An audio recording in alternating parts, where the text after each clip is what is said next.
દોસ્તો, આ અત્યારે જે વિડીયો આપ જોવા જઈ રહ્યા છો એ ઓલરેડી લાઈવ થઈ ચૂકેલો છે. જે મિત્રોએ એ લાઈવ કાર્યક્રમમાં ભાગ લીધો હોય, જોયો હોય, પાર્ટિસિપેટ કરેલું હોય અને એમને આ વાતચીત શું છે એનો ખ્યાલ હોય, એમના માટે આ વિડીયો નથી. એટલે એમને જોવો હોય તો જોઈ શકે, પણ આ એટલા માટે અમે એને ફરીથી વિડીયો સેક્શનમાં અપલોડ કરીએ છીએ કે જે દર્શકો સુધી એનું નોટિફિકેશન નથી પહોંચ્યું અને જે લોકો આ જોવાથી ચૂકી ગયા છે એમને ખ્યાલ નથી કે આ લાઈવ થઈ ચૂકેલું છે, આ વાતચીત, આ કાર્યક્રમ આખે આખો. તો એવા દર્શકો સુધી પણ આ નોટિફિકેશન પહોંચે અને એમની જો ઈચ્છા હોય તો એ કાર્યક્રમ જોઈ શકે. યુટ્યુબનું એવું કહેવાનું હોય છે, અમારે જે ટેકનિકલ સાઇટ જોવે છે એ મિત્ર અમારા છે, એમનું પણ એવું કહેવાનું હોય છે કે વિડીયો સેક્શનમાં તમે અપલોડ કરો તો એના નોટિફિકેશનની રીચ વધારે હોય છે. તો મૂળ ઉદ્દેશ એ છે કે જે મિત્રો જોઈ નથી શક્યા એ જેમને ફરીથી જોવું એને છૂટ છે, પણ જે જોઈ નથી શક્યા એ જોઈ શકે. તો એટલા પૂરતી વાત છે. એટલે એવું ન માનવું કે વ્યૂઝ વધારવાના કોઈ ચક્કર છે, પણ હા, અમારી વાતચીત અમે ઈચ્છીએ છીએ કે બને એટલા દર્શકો સુધી, બને એટલા આપણા મિત્રો સુધી પહોંચે. એ ઉદ્દેશથી અમે આને અત્યારે એકવાર લાઈવ કરી ચૂકેલા છીએ અને હવે અત્યારે વિડીયો સેક્શનમાં અપલોડ કરી રહ્યા છીએ. આ ચોખવટ કરવી ખૂબ જરૂરી છે, એ મેં આપની સમક્ષ કરી દીધી. નમસ્તે દર્શક મિત્રો, આજે આપણે વાત કરવી છે 12 વર્ષમાં ગુજરાતની અનેક ગૌચર જમીનો કઈ રીતે લાગતા વળગતાઓ, નેતાઓ, ધનપતિઓ, વગ ધરાવનારાઓ અને જમીન દલાલોએ પછાડી પાડી છે એની વાત કરવી છે. તો વાત એટલા માટે કરવી પડે છે કે વઢવાણ સુરેન્દ્રનગરના વિસ્તારોમાં કેટલાક આવા કિસ્સાઓ મળી આવ્યા છે, પુરાવા સાથે મળી આવ્યા છે અને આખા ગુજરાતમાં આ પ્રકારના ગૌચરની જમીન, સરકારી પડતરની જમીન, જંગલની જમીન જે ખેડૂતના શેઢાની બરાબર બાજુ હોય તો જે રીસર્વે કરવામાં આવ્યો હતો, જમીન રીસર્વે, અને એના માટે 5,000 કરોડ રૂપિયાનું બજેટ ફાળવવામાં આવ્યું હતું. કંપનીને કામ આપવામાં આવ્યું હતું. બેંગ્લોરની ભારતીય જનતા પાર્ટી સાથે જોડાયેલી એક કંપની હતી, એને ગુજરાતમાં જમીન રીસર્વેનું કામ આપવામાં આવેલું. તો આ કંપનીઓ સાથે મળીને કયા પ્રકારે એમાં ગોટાળાઓ કર્યા છે, ભ્રષ્ટાચાર કર્યા છે, જમીન કૌભાંડ કરેલા છે, અને આ જમીન માફિયાઓ કોણ છે એની બધી જ આપણે ચર્ચા કરવી છે. આપણી સાથે જોડાઈ રહ્યા છે સનીભાઈ વાઘેલા. તમારો થોડો પરિચય આપશો સનીભાઈ, અને પછી આજે જમીન રીસર્વેની જે તમે તપાસ કરી અને શું થયું એની વાત કરજો. સાહેબ, પહેલા તો હું પોતે પણ સામાન્ય નાગરિક તરીકે છું અને વિશેષ મારામાં એવું છે કે હું પત્રકારત્વ તરીકેની સેવા આપું છું. અને ખાસ કરીને તો સાહેબ, દિલીપભાઈ પટેલ, આપનો આભાર માનીશ કે હું છેલ્લા 3 કે 4 વર્ષથી જે આ જમીનો અચાનક વધી જવાનો જે કિસ્સો છે તેમાં મહેનત કરતો હતો. મારા પ્રયત્નો થકી 2-3 જમીનો જે છે એનું જે વધી જવાના કિસ્સા છે એને મેં સરકારને અને તંત્રને પણ ધ્યાન દોર્યું હતું અને એ બાબતે એ જમીનો જે છે એમાંથી ખુલ્લી પણ કરવામાં આવી. અને આ જે મારા પ્રયત્નો છે તેમાં આપના દ્વારા જે મને સાથ અને સહકાર મળ્યો તેના બદલ હું આપનો પહેલા તો આભારી છું. અને તો આ જે જમીનો વધી ગઈ છે એટલે કઈ રીતે? એટલે સાહેબ, એમાં એવું છે કે 2015માં જયારે માપણી આવી, પ્રમોલિએશન ટૂંકમાં રીસર્વે આવી, માપણી આવી જમીનોની, ત્યારે આ જે જમીન છે તે અચાનક જે મૂળ માલિકની જે જમીન હોય છે એના પાસે રહેલો કોઈ પણ ખરાબો અથવા તો ગૌચર હોય છે, આ ખરાબો અથવા ગૌચરને માપણીમાં લેવામાં આવે છે અને આ જે ખરાબો છે તેને મૂળ માલિકની જમીન સાથે અટેચ કરવામાં આવે છે અને એના 7/12માં આ જમીનને બેસાડી દેવામાં આવે છે. જી સાહેબ.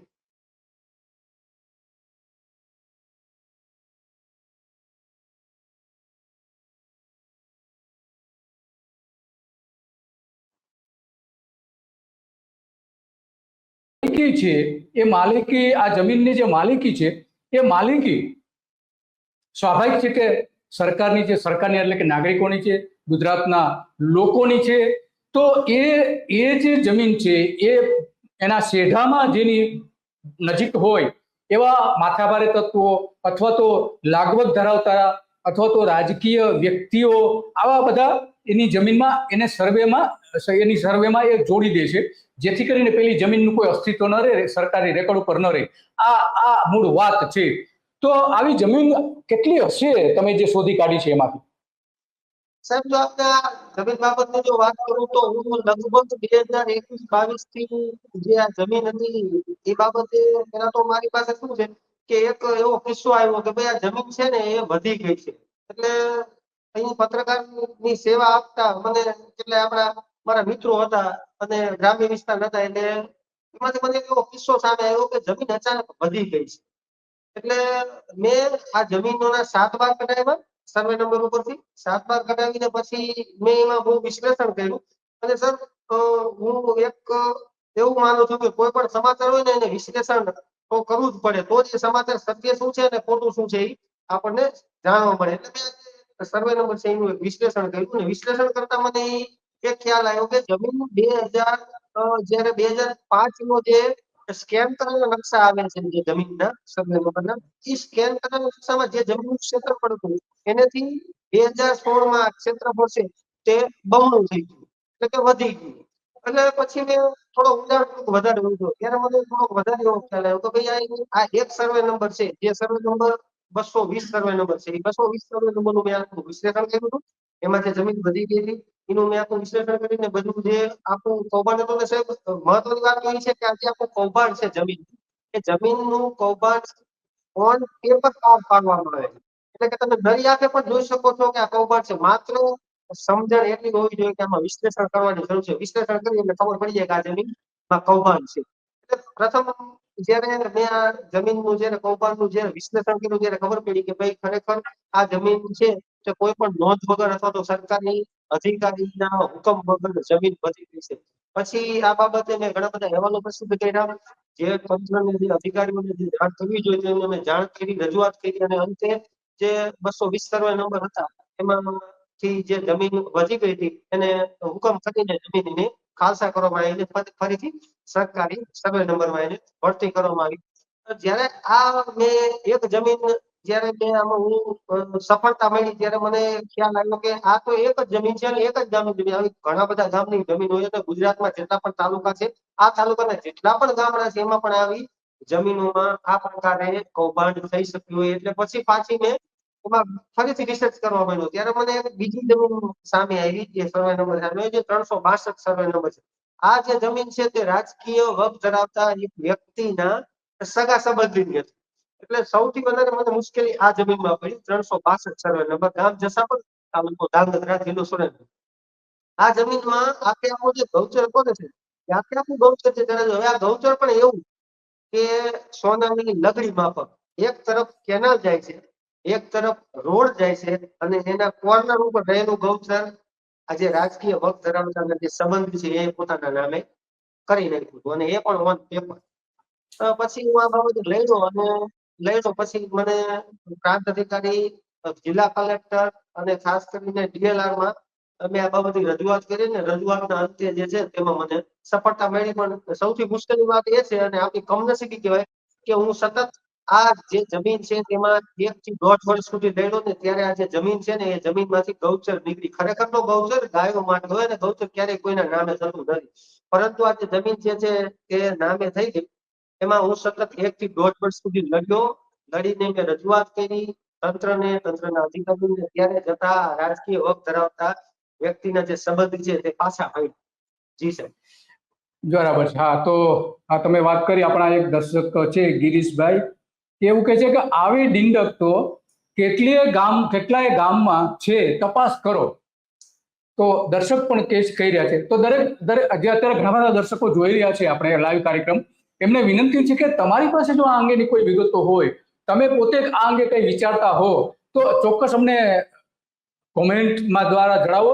એમાં જે વાજબી લાગશે એવી કોમેન્ટ અમે આપને બતાવીશું અને એના ઉપર આ સનીભાઈ સાથે ચર્ચા પણ કરીશું. તો આજે આપણા દર્શક જે કહી રહ્યા છે ગિરીશભાઈ તો એ કહે છે કે બીજા ગામમાં જે તમે વાત કરી કે આખા ગુજરાતમાં આવું હોવાની સંભાવનાઓ છે. તો આપણે જાણીએ છીએ કે જે આખું જે જમીનોનું જે કૌભાંડ થયું હતું એનું આંદોલન શરૂ થયું હતું દ્વારકા અને જામનગર જિલ્લામાંથી અને ત્યાં પાલભાઈ આંબલિયાએ જે આખી મુવમેન્ટ ચલાવી હતી આખા રાજ્યમાં ઘણા બધા જિલ્લાઓમાં એમણે ચલાવી હતી અને ત્યારે એમણે એવું કહ્યું હતું કે આ જે જમીન રીસર્વેનું જે કૌભાંડ છે એકની જમીન બીજા ઉપર અને બીજાની જમીન ત્રીજાના ઉપર નાખી દેવામાં આવી છે. ગૌચરમાં મોટા પ્રમાણમાં જમીનોના હેરાફેરી થઈ છે એવું પાલભાઈએ પણ કહ્યું હતું અને એણે એ ત્યાં સુધી કહ્યું કે ભારતના ઇતિહાસમાં આજ સુધીનું સૌથી મોટું જમીન કૌભાંડ જે છે એ આ જમીન રીસર્વેનું કૌભાંડ છે એવું પણ કહ્યું હતું. એટલે તમારી વાત સાચી છે, તમે તો આના પુરાવા બધા શોધી કાઢ્યા છે અને એની સામે તમે સરકારમાં પણ રજૂઆત કરી, અધિકારીઓને પણ રજૂઆત કરી. તો આ જમીન ક્યાંની છે, કઈ તાલુકાની, કઈ ગામની છે? સાહેબ, સૌથી પહેલા તો આપને એ કહેવા માંગુ કે ગુજરાતનું કદાચ હું જ્યાં સુધી માનું છું ત્યાં સુધી સૌ પ્રથમ એવું કૌભાંડ છે કે જેને ઓન પેપર કૌભાંડ તો જમીનનું કરવાનું, પણ ઓન પેપર એના નામે પણ ચડી જાય. હવે સૌથી પહેલા જયારે હું આપણે કીધું પ્રમાણે કે જયારે મેં આ જમીન બાબતે વિશ્લેષણ કર્યું ત્યારે મને અમુક એવા કિસ્સાઓ સામે આવ્યા કે જેમાં છે ને એક ચોક્કસ વ્યક્તિ છે જે સ્થાનિક તંત્ર જે છે, સ્થાનિક તંત્રના અધિકારીઓનો વહીવટદાર તરીકે કહેવાય છે. આ ચોક્કસ વ્યક્તિને અધિકારીઓ સાથે બેઠવા ઉઠવાના સારા સંબંધ હોય છે અને ઈ પોતાના જે સ્વજન છે કયું ગામ છે આ? ગામનું નામ લેશો? ગામ કયું છે, તાલુકો કયો છે, એના અધિકારી કોણ છે? એ સાહેબ, જો આપણે કદાચ તો ધાર્મિક તાલુકાનું એક ભરાડા ગામ છે, એમાં કમલેશ પટેલ કરીને છે. હવે આ જે અચ્છા. વ્યક્તિ છે ને એ કમલેશ પટેલ પોતે અધિકારીઓ સાથે બેઠવા ઉઠવાના સારા સંબંધ હતા. એના લીધે એ પોતાના પેલા બનાવી દે છે. તે બનાવીને જે જમીન હતી એને વધારી દીધી અને એ બનાવી જે એના છે એ એજન્ટ તરીકે કામ કર્યું અને જસાપર ગામના જેટલા પણ 4 કે 5 વ્યક્તિ છે તેના જે 3 અથવા તો 4 લાખ રૂપિયા, બહુ ખાસ તો નહીં કહી શકીએ આપણે, પણ 3 અથવા 4 લાખ રૂપિયામાં જે આ સરકારી અથવા તો ગૌચર જમીન છે એને 7/12 બેસાડવાનું આખું આ કૌભાંડ છે તે પાર પાડવામાં આવ્યું છે. બીજું કે જયારે આ જમીનનો જે સર્વે કરવામાં આવ્યો ગુજરાતમાં, રીસર્વે કરવામાં આવ્યું, ત્યારે ખરેખર રીસર્વે કરનાર જે પણ વ્યક્તિ હતા ને એ પ્રાઇવેટ હતા. એટલે આ વ્યક્તિને અધિકારીઓ સાથે પણ ધરોહર હતો અને આ વ્યક્તિ સાથે પણ ધરોહર હતો કે જે વ્યક્તિ સર્વે કરતા હતા અને જે રીસર્વે આખું કરતા હતા. એમને એ તો કોઈ આ જે શનિભાઈ જે વાત કરી રહ્યા છે જમીનની, એ જમીનના દ્રશ્યો આપણે જોઈ રહ્યા છે. એ જે જમીન છે એના દ્રશ્યો પણ શનિભાઈએ લીધેલા છે અને આ દ્રશ્યો પણ આપણે જોઈ રહ્યા છે. જી જી શનિભાઈ, આગળ વધો. તો જે જે ખાનગીકરણ જે થઈ ગયું હતું અને જે ખાનગી લોકો જે છે તે રીસર્વે કરતા હતા એમને ખોળવામાં આવ્યા. એમને મામૂલી રકમથી જે આખું જે પોતાની માલિકીનું જે જમીન હોય એને તો નકશામાં બેસાડવામાં આવ્યું, પરંતુ સાથે સાથે એના સેજા પાસે જે સરકારી જમીન હોય એને પણ નકશામાં આવરી લેવામાં આવ્યો અને આખું જે કૌભાંડ છે તેને કોઈ પણ મામલતદાર કચેરી, ડેપ્યુટી કલેક્ટર કચેરીના અધિકારીઓ સાથે બેસીને આખું જે જમીન કૌભાંડ છે તેને પાર પાડવામાં આવ્યું અને જે સરકારી પોતાની માલિકીનું જે ક્ષેત્રફળ હતું એનાથી આ સરકારી જમીનનું જે એક ક્ષેત્રફળ આવે એ આખું સરકારી જમીનને પણ માલિકીની જમીનમાં દર્શાવી આખું આ જે જમીન છે તેનો કૌભાંડ પાર પાડવામાં આવ્યું. જી, પાર પાડ્યું હતું. હા, તો તમે પણ ઘણા બધા આના રિપોર્ટ પણ લખેલા છે. તો શું લાગે છે તમને, તમારો જે તાલુકો છે એ કયો તાલુકો, જિલ્લો કયો આવે છે? માણસા જે તાલુકો છે તે ધાંગધ્રા તાલુકો છે. અત્યાર સુધીમાં બે જે સર્વે નંબરો છે તે ધાંગધ્રા તાલુકાનું મોજે જસાપર ગામ છે એના 2 સર્વે નંબર છે જે અત્યાર સુધીમાં મેં મહેનત કરીને સર્વે નંબરોમાંથી મેં જે સરકારી જમીન હતી અને ગૌચર જમીન હતી તે કઢાવવાનો પ્રયત્ન કર્યો છે. એમાં હું ક્યાંક ને ક્યાંક સફળ થયો છું. ધાંગધ્રા તાલુકો, સુરેન્દ્રનગર જિલ્લો આવશે. આ અચ્છા, માત્ર બરાબર એક જ છે. ગામની વાત છે. હજુ તો હમ ગુજરાતના હમ. એવા અનેક તાલુકાઓ અને અનેક કેટલા ગામડાઓ છે જેમાં આ પ્રકારનું કૌભાંડ હોઈ શકે તેવી આશંકા સ્પષ્ટ આપણે વ્યક્ત કરી શકીએ. હા, આ શનિએ જે પત્રકાર તરીકે જે અહેવાલો લખેલા છે એ આપણે જોઈ રહ્યા છીએ.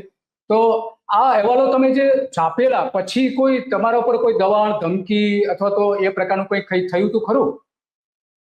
જી સાહેબ, બહુ દુઃખની વાત કહી શકાય, પણ આ જે અહેવાલો પ્રસિદ્ધ કર્યા પછી મને જે મેં આપને કીધું એમ કે 362 સર્વે નંબર જે જમીન હતી જેણે ગૌચર પોતાના ખાતે કરાવેલું હતું, પોતે રાજકીય વગ ધરાવતા એક વ્યક્તિના સંબંધીઓ હતો. એ રાજકીય વગ ધરાવતા વ્યક્તિએ મને કેમ કે પ્રકારે પ્રલોભન પણ આપ્યા હતા, પણ હું એમાં ડગમગાયો નહીં મારું મન અને અંતે જ મેં આ જમીનને હું લઈ સરકારી કર્મચારીઓ અને સરકારી અધિકારીઓ પાસે મેં રૂબરૂ જઈને રજૂઆત કરી અને મને ખાસ યાદ છે તમારા સુરેન્દ્રનગર જિલ્લાના જિલ્લા કલેક્ટર શ્રી કે રાજેશ હતા. તેમને મેં આ બાબતની રજૂઆત કરી. કે રાજેશ દ્વારા મને ત્યારે એવો જવાબ આપવામાં આવ્યો કે તમારી પાસે જેટલી પણ જમીનો આ બાબતનું તમને જેટલું ખ્યાલ છે કે જેટલી જમીનમાં કૌભાંડ છે ને એનું એક સાથે મને સર્વે નંબર આપો તો હું આમાંથી આગળ કાર્યવાહી કરું. આ વારાફરતી તમે એક બાદ એક દ્યો છો ને, એમાં અમારા સરકારી કર્મચારીઓ અને અધિકારીઓ રોકાયેલા રહે છે. એટલે આ પ્રકારનો જવાબ અહીંયા જિલ્લા કલેક્ટર નો હતો. એટલે આ આપણી કમનસીબી કહેવાય કે જો અધિકારીઓ જ આ પ્રકારનો જવાબ કોઈ લડતા હોય એવા લડવૈયા અને સામાજિક કાર્યકર્તાને દેતા હશે અને ઉદ્ધવ સાહેબ પત્રકાર તરીકે મેં એમને રજૂઆત કરી દીધું, તો મને પણ આવો જવાબ દીધો હોય તો સામાન્ય માણસો કોઈ પણ આવી રજૂઆત કરી જાય તો એમને કેવો જવાબ દેતા હશે? વાત સાચી છે કે જે તંત્ર જે છે એ તંત્ર ખરેખર નથી આપતું, આપણે જાણીએ છીએ. કારણ કે કરોડો રૂપિયાના કૌભાંડો થાય છે, ઘણા બધા આરોપો પણ મૂકવામાં આવે છે, એ પણ આપણે જાણીએ છીએ. છતાં પણ જે તંત્ર દ્વારા ખરેખર જો કામ કરવામાં આવે તો આમાં ઘણું બધું બહાર આવી શકે એમ છે. પરંતુ ભાજપના જ કેટલાક નેતાઓને જાતે સાથે જોડાયેલી ટેકો ધરાવતી ગુજરાત બહારની કંપનીને આ જે કામ કરવામાં આવ્યું હતું, આપવામાં આવ્યું હતું, એ સ્વાભાવિક છે કે એ આમાં કોણ પગલા ભરે, આ અધિકારીઓ જાણતા જ હોય છે. તો આ જે વાત છે તો ઘણું બધું આપણી પાસે વિગતો તો છે, પરંતુ એના જે પુરાવા છે એ પુરાવા ઘણા બધા મેળવીને પાલભાઈએ રજૂઆતો કરી છે સરકારમાં, અને એમાં કેટલાકમાં પગલા ભરાયા છે અને કેટલાકમાં નથી પણ ભરાયા. તો તમારામાં તો એટલું સારું છે કે જે તમે 2 કિસ્સાઓ શોધી કાઢેલા, એમાં પગલા ભરાયા છે, એટલી વાત બહુ સારી છે. કારણ કે આ જે આખી જમીન જે આપણે જમીનને જાણીએ છીએ, તો આ મૂળ વાત આજે આવીને ઉભી રહે છે. તો તમારી દ્રષ્ટિએ કયા કયા તાલુકામાં, તમે તો કોઈ મોટાભાગના તાલુકામાં આવું છે, તો દ્વારકા, જામનગર, ઉત્તર ગુજરાતના 5 થી 6 તાલુકાઓમાં પણ આ રીતે કૌભાંડ પકડાયું હતું. તો તમારી દ્રષ્ટિએ કેટલા તાલુકામાં આવું કૌભાંડ હશે? જી સાહેબ, દિલીપભાઈ આપને જણાવી દઉં તો જ્યાં સુધી મને યાદ છે ત્યાં સુધી આ બાબતે કિસાન કોંગ્રેસના ચેરમેન તરીકે હતા પાવલભાઈ આંબલિયા એની પહેલાની ટર્મમાં. તો એમને કદાચ મારા અહેવાલો અથવા તો મેં જે રજૂઆત કરી એમના ધ્યાને આવી હશે, અને તેમને કોઈ પણ કારણોસર અથવા પ્રવાસસર અહીંયા ધાંગધ્રા આવવાનું થયું હતું, અને મને ખાસ સર્કિટ હાઉસે બોલાવેલો. અને ખાસ તો એમણે મને એટલા માટે બોલાવ્યો હતો કે ખરેખર આ જમીનમાં કૌભાંડ થાય છે કઈ રીતે, જમીન વધી કઈ રીતે જાય છે, એ બાબતે મને એની સ્પષ્ટતા કરવા માટે મને બોલાયો. અને હું સાહેબ 1 કલાક એમની પાસે બેઠો અને મેં એમને જયારે સમજાવ્યું કે ભાઈ ખરેખર આ જમીન આ પ્રકારે વધી જાય છે અને આ પ્રકારે એનું આખું જે કૌભાંડ છે એને પાર પાડવામાં આવે છે, તો એ કિસાન કોંગ્રેસના આગેવાન જે પાલભાઈ આંબલિયા છે એ પણ ચોંકી ગયા. અને નેક્સ્ટ મહિના પછી એમે જે કિસાન કોંગ્રેસના જે ચેરમેન હતા પાલભાઈ આંબલિયા, એમણે સુરેન્દ્રનગર DLR કચેરી ખાતે અધિકારીઓને પોતાના ખેડૂતોના પ્રશ્ન ને ખાસ કરીને એક આ પ્રશ્ન કે જેમાં પ્રમોલ્ગેશનમાં જે જમીનો વધી જાય, ખાસ કરીને આ એક પ્રશ્ન એને ત્યાં રજૂ કર્યો હતો. એટલે એ વખતે મેં એવું જણાવ્યું હતું કે દ્વારકા સહિત, સુરેન્દ્રનગર સહિત એના આજુબાજુના અનેક એવા જિલ્લાઓ છે કે જેમાં જે આ જમીનો છે તે અચાનક વધી જાય છે. હવે ખાસ કરીને દિલીપભાઈ, અહીંની જે જમીન છે ને એ તો આર્થિક રીતે અને બધી રીતે પછાત જિલ્લો કહી શકાય, સુરેન્દ્રનગર જિલ્લો. એટલે કદાચ જમીનોના ભાવ એટલા બધા છે નહીં, પરંતુ હું એવું પણ વિચારું છું કે કદાચ આ જમીન જે સૌથી વધારે જેના ભાવ છે, મોરબી છે, અમદાવાદ છે, આવા જે આવા જે એમનો સંપર્ક કપાઈ ગયો છે,